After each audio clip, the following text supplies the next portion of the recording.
एक दिन महाराज शांतनु यमुना के तट पर घूम रहे थे कि उन्हें नदी में नाव चलाते हुए एक सुंदर कन्या दृष्टिगत हुई। उसके अंग अंग से सुगंध निकल रही थी। महाराज ने उस कन्या से पूछा, हे देवी, तुम कौन हो? कन्या ने बताया, महाराज, मेरा नाम सत्यवती है और मैं निषाद कन्या हूँ।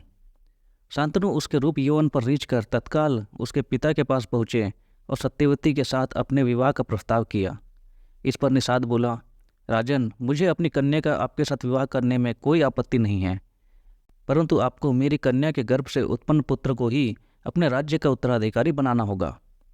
निषाद के इन वचनों को सुनकर महाराज शांतनु चुपचाप हस्तिनापुर लौट आए। सत्यवती के वियोग में महाराज शांतनु व्याकुल रहने लगे। उनका शरीर दुर्बल रहने लगा। महाराज की इस दशा को देखकर देवव्रत को बड़ी चिंता हुई।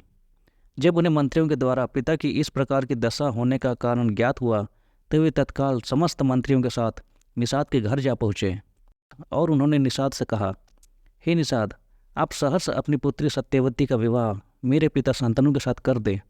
मैं आपको वचन देता हूँ कि आपकी पुत्री के गर्भ से जो भी बालक जन्म लेगा वही राज्य का उत्तराधिकारी होगा। कालांतर में मेरी कोई संतान आपकी पुत्री के संतान का अधिकार छीन ना पाए, इस कारण से मैं प्रतिज्ञा करता हूँ कि मैं आजन्म अविवाहित रहूँगा।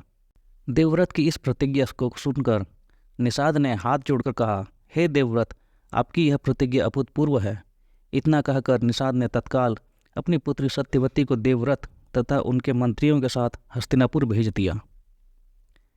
देवव्रत ने अपनी माता सत्यवती को लाकर अपने पिता शांतनु को सौंप दिया। पिता ने प्रसन्न होकर पुत्र से कहा, वत्स, तूने पितृभक्ति के वशीभूत होकर ऐसी प्रतिज्ञा की है जैसी कि ना आज तक किसी ने की है और ना ही भविष्य में कोई करेगा। मैं तुझे वरदान देता हूँ कि तेरी मृत्यु तेरी इच्छा से ही होगी। तेरी इस प्रकार की प्रतिज्ञा करने के कारण तू भीष्म कहलाएगा और तेरी प्रतिज्ञा भीष्म प्रतिज्ञा के नाम से सदैव प्रख्यात रहेगी। दोस्तों, ऐसी धार्मिक और मनोरंजक कहानियों के लिए हमारे चैनल को अभी सब्सक्राइब करें और वीडियो को लाइक भी करें। धन्यवाद।